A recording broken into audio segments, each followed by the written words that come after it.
সবাইকে আমার channel survivor অরুণিমাতে স্বাগত। আজকে নীল ষষ্ঠী।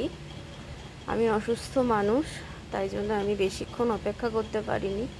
আমি সকালেই পুজো সেরে নিয়েছি, সমস্ত কাজ সেরে, কারণ ছেলের শরীর অসুস্থ ছিল। আমি মানসিকও করা ছিল যে আমি নীলের উপোস করব।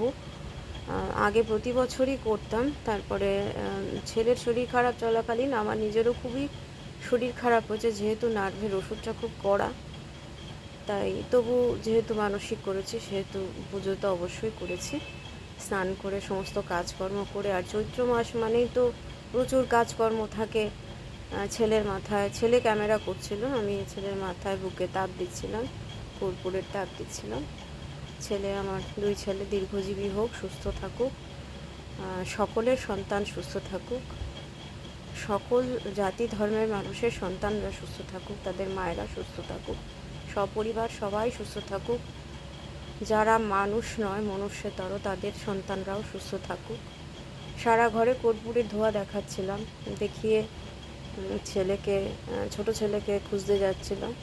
রান্নাঘরেও একটু দেখাচ্ছিলাম, দেখিয়ে এবার ছোট ছেলে এখানে বসেছিল, ওকেও তাপ দিচ্ছিলাম যে ও যেন ভালো থাকে। সেই জন্য এটা করে তারপরে আবার তুলসীতলায় গেছিলাম।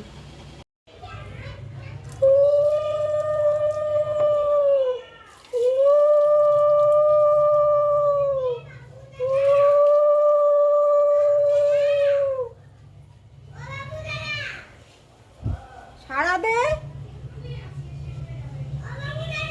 হ্যাঁ,